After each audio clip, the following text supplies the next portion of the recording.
Welcome to the Worldwide Robotic Milking Podcast with Gareth Jones of Robotic Milking Systems and John Gerbitz of Cow Corner Consulting. This is the international podcast dedicated exclusively to robotic milking topics from planning through production.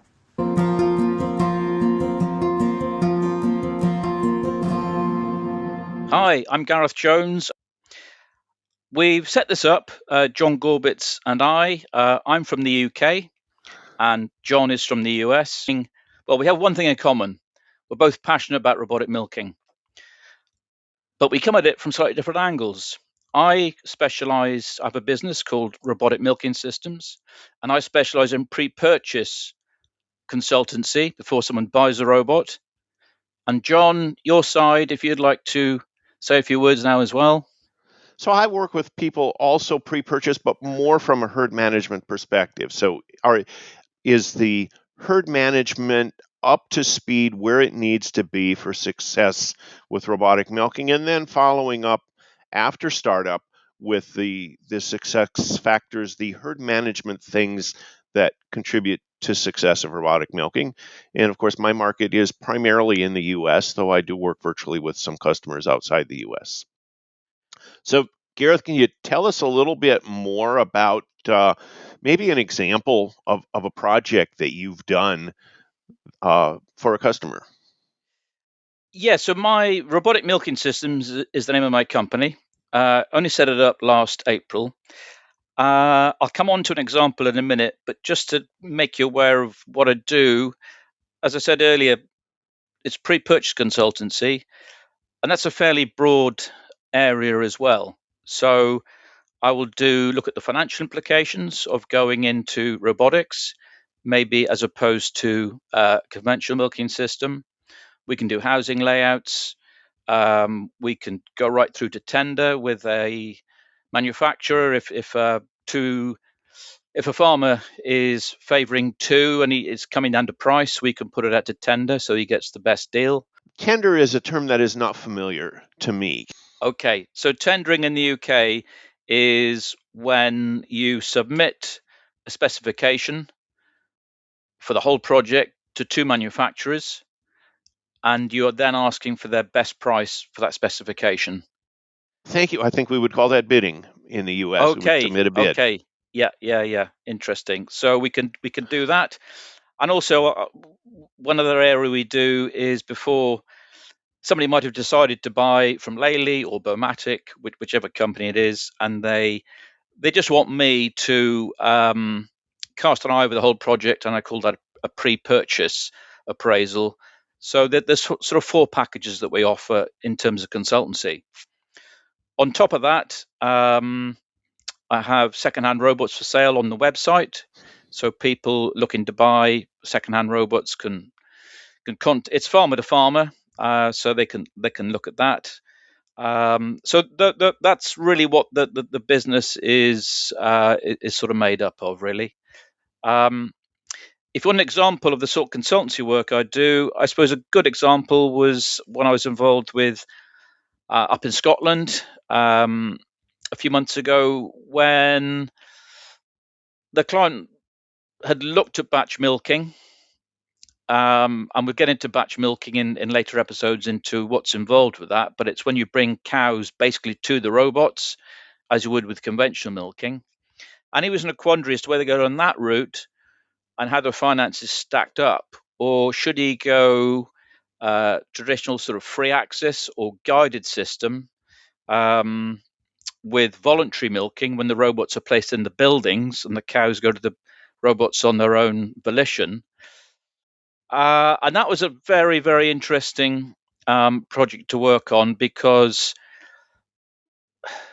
the capital costs were actually less for the batch milking, but it did involve labor 24 hours a day, whereas the voluntary milking is ideally, during the night time, there's no labor involved. So there's lots of aspects to look at, but that was quite an interesting project. So for me, a lot of my work is the financial side, just seeing how the numbers stack up before the farmer takes the final plunge. And for you, John, you're looking at performance So I'm assuming that you come from you have a nutrition background as well. So can you tell me a little bit more about bit more detail about how you operate?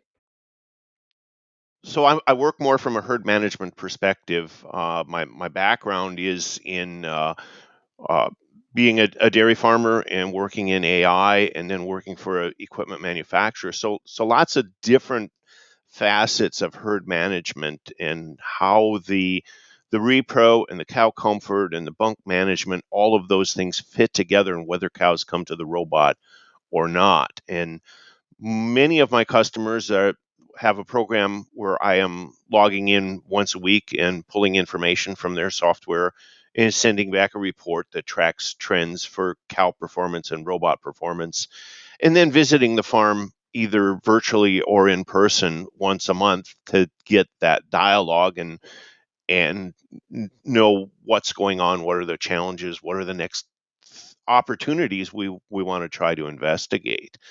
I think an example of that was a farm that I was working with. It was a guided flow farm in Minnesota that was feeding about 7 pounds of pellets when we started working with them.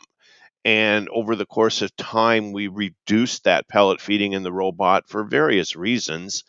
And working very closely with the nutritionist on the farm and the team on the farm, and step by step, over a period of about a year and a half, getting the farm to where they were completely weaned from feeding pellets. And so the interesting thing in this project was the steps that we took along the way, the things that we observed in the results, and times when we said, no, we got to back off on this a little bit, and wait for some other problems to be resolved before we continue.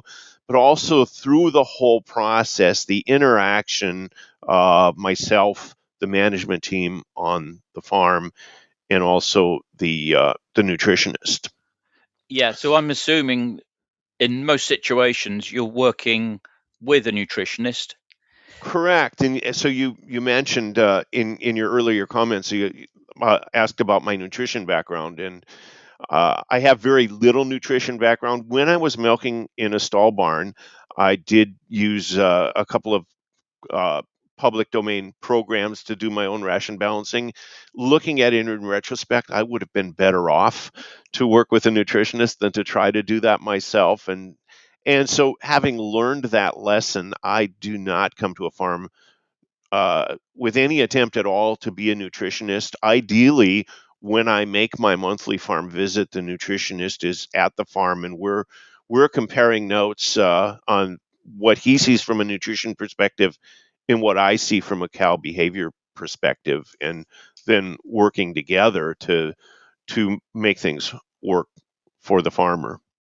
Yeah, so you're the expert in the sort of robotic system, as it were, in knowing how you can tweak the system to get the best performance, and also understanding the cow behavior. It's I, between you, the farmer, and the nutritionist, you can really get things moving. yes. Yeah, So yeah.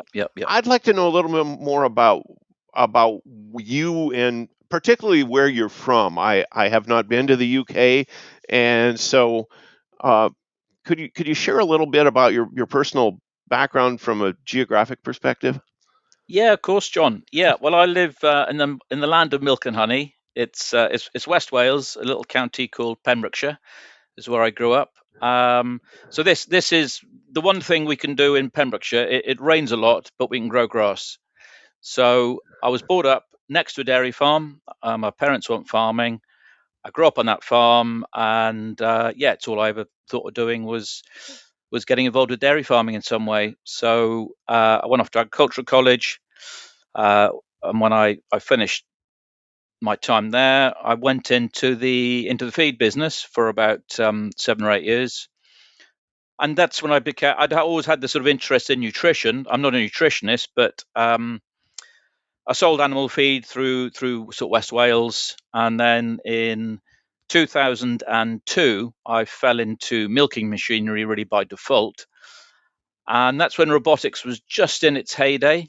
And then suddenly I thought this is really interesting because I did a lot with conventional parlors, but with robotics, I was now, I can now get into my feed as well because it's all behavioral. So the two things just sort of clicked. 24 years ago is when I first got involved with robotics with Fullwood. Back in the very early days, at that point, it was really just Lely and Fullwood in the market, and then we saw the other companies coming in and getting involved. I then spent 5 years with Lely, and latterly I spent 5 years with Bomatic. Obviously with Lely, 100% focused on robotics. And in 2025, last year, I set up Robotic Milking Systems because I felt I had enough experience and knowledge, having worked for 3 out of the 5 manufacturers, to set up the business that I'm running now. For you, John, I have been to Chicago. I have a friend living there. That was some years ago.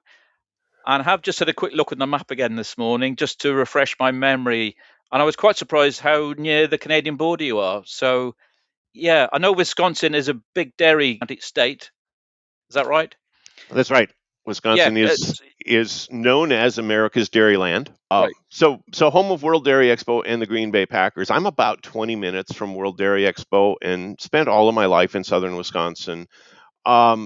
In contrast, where you grew up on a farm, I did not grow up on a dairy farm. My dad had a job in town and did cash cropping in his spare time. And when I graduated from college, I decided I wanted to be a dairy farmer. I'm not sure what led me to that, but I decided I wanted to be a dairy farmer, and so set up a dairy business on one of the farms that he owned, and was a dairy farmer for 18 years. And then worked in AI, the original AI, artificial insemination, Yes. for 16 years. Started out as a technician, and then found my way through to AI trainer and repro consultant, and consulted with farms that used robotic milking. And at the time, I actually have to admit that I wasn't terribly interested in the robotic milking. I was there to consult on the repro side of things, and I have to admit I kind of got backed into robotic milking when my job with the AI company came to an end, and my daughter was working for a robotic milking manufacturer, and said, "Hey, Dad, why don't you come over and try this?" And really just feel so fortunate to have found my niche in robotic milking. Worked with DeLaval for 6 years in a herd management support role for dealers.